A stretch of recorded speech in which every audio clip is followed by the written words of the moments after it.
Guys এই দেখো drone আর উড়াবো না, প্রচণ্ড হাওয়া হচ্ছে এখানে। আর এইসব ফোন টোন সব রেখে দিয়েছি। আর ড্রোনটা দেখো এই ক্র্যাশ করে, এই দেখো এখানে সব গাছের পাতার ছিটে ফোটাগুলো সব লেগে গেছে। এই দেখো, এই যে দেখতে পাচ্ছ, এই দেখো কি অবস্থা হয়েছে, মানে যাচ্ছে তাই অবস্থা। ঠিক আছে, দেখো ড্রোনটার কি অবস্থা হয়েছে। আর ড্রোন আর ওড়িয়ে লাভ নাই, রিমোটটা উল্টে গেছে আবার। এই দেখো কি অবস্থা, চলো গুটিয়ে রেখে দিই। বন্ধ করে দিলাম, এই যে সুন্দরভাবে বন্ধ করে দিলাম। এই দেখো পিঁপড়েও ঢুকে যাচ্ছে ড্রোনে। কি অবস্থা, ড্রোনটা এখনো মনে হয় চালু আছে। এই দেখো ড্রোনটা চালু আছে, ড্রোনটাকে আগে বন্ধ করি। ড্রোন বন্ধ হয়ে গেছে।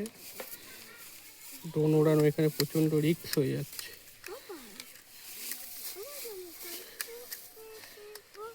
চলো ড্রোনটাকে প্যাক করি, চলে আসো। ড্রোনটাকে প্যাক করে দিই, সুন্দর করে ড্রোনটাকে প্যাক করে দিই, এইখানে রাখি। আর এই যে এখান থেকে আনবক্সিং করেছিলাম, এবার এখানেই প্যাক করে দেবো। এই দেখো ড্রোনটাকে একটু মুছে নিই। সব গাছের পাতা চলে এসছে।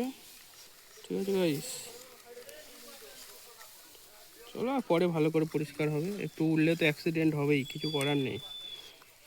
উড়লে তো অ্যাক্সিডেন্ট হবেই। এই ব্যাটারিটাকে চেঞ্জ করে দিই, এই ব্যাটারিকে দিয়ে এবার চার্জে দেবো। এই ব্যাটারিটাকে চার্জে দেবো আর ড্রোনটাকে সুন্দর করে প্যাক করে নিই।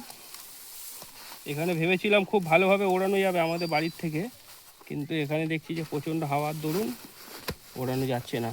তাহলে সুন্দর করে প্যাক করে নিই আর ব্যাটারিটাকে চার্জে বসাবো। এই দেখো এইটা ছিল Y3 Max ড্রোন, M3 Maxের মতোই সেম ড্রোন। এটা আপডেট ভার্সান। এতে লাইট ওয়েটের জন্য এটাকে ওড়ানো যাচ্ছে না, অসম্ভব। যেখানে হাওয়া নেই সেখানে তোমরা খুব ভালোভাবে এটাকে ওড়াতে পারবে। চলো আজকের মতো ভিডিওটা টাটা বাই বাই, দেখা হচ্ছে নেক্সট ভিডিওতে। এখন সাবস্ক্রাইব না করলে লাইক করে সাবস্ক্রাইব।